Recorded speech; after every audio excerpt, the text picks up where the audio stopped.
అంటే గౌరవ మంత్రి గారికి నేను అదే చెప్తున్నా అధ్యక్ష, సిఐడి అనేటటువంటిది పోలీస్ చేసేటటువంటిది క్రిమినల్ యాక్షన్, క్రిమినల్ చర్య ఏదైతే ఉందో దానిపైన సిఐడి వాళ్ళు చేసేటటువంటిది చర్యలు ఉంటాయి అధ్యక్ష.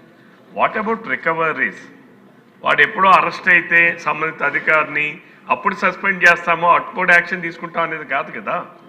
కల్ప్రిట్ ఈస్ ఇంకా వాళ్ళు still they are, if they are continue in the same places or in any other positions, what is fate of the state? సంబంధిత అధికారుల పైన తక్షణమే according to the vigilance report పైన మీరు డిపార్ట్మెంట్ ఎంక్వైరీకి ఆర్డర్ చేయాలండి.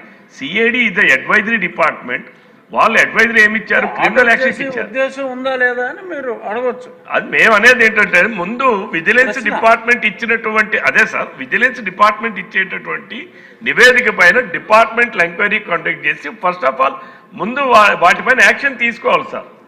అదేనండి, తీసుకునే అవకాశం ఉందా అని అడగండి. ఉందా సార్, ఉందా లేదా, ఎందుకు చేయలేదు అనేది అడుగుతాను సార్. మంత్రి గారిని ప్రశ్న రూపంలో అడగండి తప్ప సార్. ఇప్పుడు మేము ప్రశ్నించేది అదే సార్, అవకాశం ఉందా లేదా, ఉండేటప్పుడు ఎందుకు చర్యలు తీసుకోవట్లేదు వాటి. అందుకని నేను ముందుగానే చెప్పాను సార్, బిజినెస్ రూల్స్ ఏమిటి, బిజినెస్ రూల్స్ ప్రకారం ఎందుకు చర్యలు తీసుకోవట్లేదు? మీ ద్వారా మంత్రి గారిని కోరేది అధ్యక్ష, ఏదైతే సభాపతి స్థానంలో మీరు చెప్పినట్టుగా ఒక టైం ఫ్రేమ్లో తొందరగా కంప్లీట్ చేసేటట్టు చేయమని డిమాండ్ చేస్తా ఉన్నా అధ్యక్ష. ఎందుకంటే ఒక కీలకమైన, మనం ఎప్పుడు చూడం అధ్యక్ష ఇటువంటి అన్ని చరిత్రలో, అధికారంలో ఉన్నవాళ్ళు అధికారం వచ్చిన తర్వాత ప్రభుత్వ డబ్బులతో సొంత సినిమాలు తీసుకోవడం అనే చరిత్రలు ఎప్పుడు లేదు. వాళ్ళకు సంబంధించిన కుటుంబ చరిత్రని తెరకెక్కించడానికి ప్రజల డబ్బుని ప్రజాధనాన్ని ఉపయోగించడం అనేది నాకు తెలిసి ఇదంతా. కాబట్టి అధ్యక్ష, నేను మీ ద్వారా మీరు ఏదైతే గౌరవ మంత్రి గారు సూచించారో, నేను మీ ద్వారా కోరేది వితిన్ టైం ఫ్రేమ్లో సిఐడి ఎంక్వైరీ చేసి దీన్ని ఒక బాధ్యులైన వ్యక్తుల మీద కానీ షెల్ కంపెనీస్ కావచ్చు రకరకాల అంశాలు ఈలోపు గౌరవ సహచరులు కోరినట్టు డిపార్ట్మెంట్ పరంగా ఎంక్వైరీ చేయిస్తూ సిఐడిని కూడా టైం ఫ్రేమ్లో కంప్లీట్ చేయాలని డిమాండ్ చేస్తా ఉన్నాం అధ్యక్ష. ఒక భరోసా ఇవ్వండి సార్. వారు చెప్పింది వాస్తవం అధ్యక్ష. ఎందుకంటే ఇప్పుడు కూడా గతంలో చూసి చాలామంది సీనియర్ సభ్యులు ఇక్కడ ఉన్నారు. వారు ఈ విధంగా సినిమాలకి మారుస్తాం అంటే ప్రభుత్వం నిర్దేశించిన పనులకి కాకుండా ప్రభుత్వ నిధుల్ని వేరేగా వినియోగించడం తప్పే. అందుకనే ఎంక్వైరీ చేసాం అధ్యక్ష. ఈ ప్రభుత్వం ఎక్కడ కూడా దాని మీద తాత్సారం చేయాలనో లేకపోతే దాని మీద పట్టించుకోకూడదని ఎక్కడ లేదు అధ్యక్ష. మేము ఎవరు చెప్పకముందే ఎంక్వైరీ చేశాం. కాబట్టి ఇప్పుడు ఏదైతే గౌరవ సభ్యులు చెప్పారో తప్పకుండా డిపార్ట్మెంట్గా ఎంక్వైరీ చేసి ఈ జిఎస్టీకి సంబంధించి చెప్పారు వెంటనే జిఎస్టీ డిపార్ట్మెంట్కి ఈ ట్రాన్సాక్షన్ సంబంధించిన సమాచారం అంతా తెలియజేసి వారి తరపు నుంచి తగు చర్యలు తీసుకోమని చెప్పి సూచిస్తాం అధ్యక్ష. అదేవిధంగా ఏదైతే ఇర్రెగ్యులర్ అపాయింట్మెంట్స్ ఉన్నాయో వాళ్ళందరూ కూడా చాలామంది డిస్కంటిన్యూ చేయటమో లేకపోతే రిజైన్ చేయటమో చేశారు అధ్యక్ష. ఇంకెవరన్నా ఆ ఇర్రెగ్యులర్ అపాయింట్మెంట్స్లో ఎవరైనా కొనసాగుతుంటే వెంటనే తీసేయటం కూడా జరుగుతుంది అధ్యక్ష.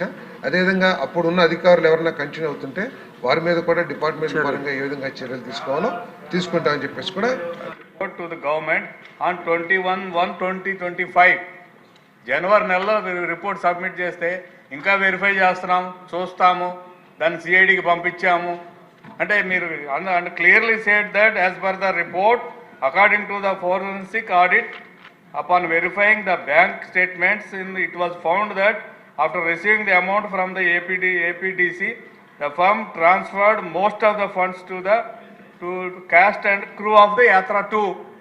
Clear కనపడుతుంది. అవును కనపడుతుందని చెప్పారు.